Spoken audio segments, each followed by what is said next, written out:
Smo na območju poti miru na Krasu, kjer so tukaj potekali v prvi svetovni vojni najhujši spopadi tukaj na soški fronti. No, na tem območju stoji tudi pomnik branitelja slovenske zemlje oziroma pomnik miru, kjer si dejansko v tem pomniku lahko gledate tudi razstave na temo prve svetovne vojne oziroma soške fronte. No, jaz vam tukaj povedal nekaj o samem božičnem času, v času prve svetovne vojne. No,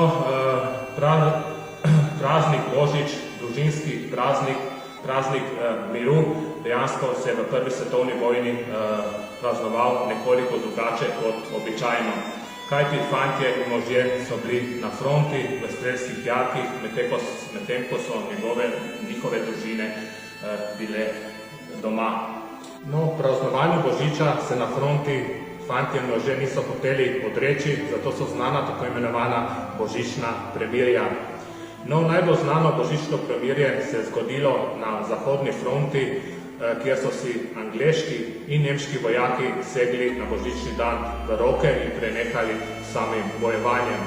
No, takrat so si izmenjali tudi darilca in odigrali nogometno tekmo. Tako da dejansko je to božično premirje znano kot dan miru, dan upanja, dan humanosti. No, podobni dogodki so se dogajali tudi na soški fronti, kjer so vojaki v strelskih jarkih, kavernah in v zaledju postavljali božična drevesca, ki so jih okrasili